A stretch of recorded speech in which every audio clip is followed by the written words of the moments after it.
അപ്പം ഇന്ന് രാവിലത്തെ കുറച്ച് വിശേഷങ്ങളായാലോ. അപ്പോൾ രാവിലെ തന്നെ ഞാൻ തള്ളാൻ വന്നു കേട്ടോ. വേറൊത്തല്ലിട്ടൊന്ന് പുട്ടാണ് ചായക്കടി കേട്ടോ. പിന്നെ ഇതാക്കണ ചോറും കൂടെ ആയിട്ടുണ്ട്. പിന്നെ ഇവിടെ ഇതാന്ന് വലിയൊരു അത്ഭുതം സംഭവിച്ചിട്ടുണ്ടോ. കാരണം എന്നും കേങ്ങ് പൊരിച്ച് സ്കൂൾക്ക് കൊണ്ടുപോയി ഓന്. ഇന്നിപ്പോൾ നല്ലൊരു മാറ്റം വന്നിട്ടുണ്ട്. അപ്പോൾ ഞാൻ സ്കൂൾക്ക് എന്താണെന്ന് കൂട്ടാൻ വേണ്ടത് കുറച്ച് ചോദിച്ചപ്പോൾ എന്നോട് പറഞ്ഞ കാര്യം കേട്ടോ, അമ്മച്ചി എനിക്ക് ബീട്രൂട്ട് മതിയും. അപ്പോൾ ഇതാക്കണ അങ്ങനെ എൻ്റെ മനസ്സിലും കൂടെ ഒരു ലഡ്ഡു പൊട്ടിയിട്ട്. കാരണം കുറേ ദിവസമായിട്ട് ആ ഒരു കേങ്ങമ്മലാണ് ടോം പോലെ വേറെ ഒന്നും ഉണ്ടാക്കിയാലും ഓൻ കഴിക്കൂല കേട്ടോ. അല്ലെങ്കിൽ ചിക്കന് അല്ലെങ്കിൽ മുട്ട പിന്നെ ഓന് അത്ര വലിയ ഇഷ്ടമല്ല. പിന്നെ ഇന്നിപ്പോൾ ആൾ മാറ്റി പറഞ്ഞു. കാരണം ബീട്രൂട്ട് മതി. അങ്ങനെ അതും കേട്ടപ്പോൾ ഞാൻ വേഗം ഒരു ബീട്രൂട്ട് എടുത്തുകൊണ്ട് ഉപ്പേരിയും വെച്ച് കൊടുത്തു. പിന്നെ തിളപ്പിച്ചാറിയ വെള്ളം ഉണ്ടായിരുന്നു, അതും കൂടെ അവൻ്റെ വാട്ടർ ബോട്ടിലാക്കി കൊടുത്ത് സെറ്റാക്കിട്ടോ.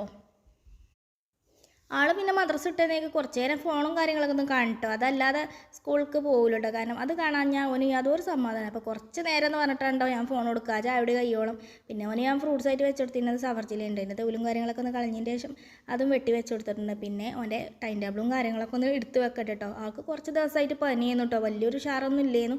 എന്നാൽ വലിയ കുഴപ്പമില്ല കേട്ടോ. അപ്പം പിന്നെ ഞാൻ തല നനച്ച് കുളിപ്പിച്ചിട്ടില്ല, വേഗം മേലെ എഴുകിക്കാണ്ടാണ് കേട്ടോ സ്കൂൾക്ക് വിട്ടിട്ടുള്ളത്. എക്സാം ആകുമ്പോൾ പിന്നെ പോകാതിരിക്കാൻ വയ്യില്ല. പിന്നെ ഇതിവിടെ പതിവാണ്. ഇതെങ്ങാനും തരാതെ പോയാൽ ഓനും സമാധാനം ഉണ്ടാവില്ല, എനിക്കും സമാധാനം ഉണ്ടാവില്ല കേട്ടോ. അപ്പോൾ ഓൻ്റെ കാര്യങ്ങളൊക്കെ കഴിഞ്ഞ് ഓനെ ഞാൻ സ്കൂൾക്കാരനെ അയച്ചു കേട്ടോ.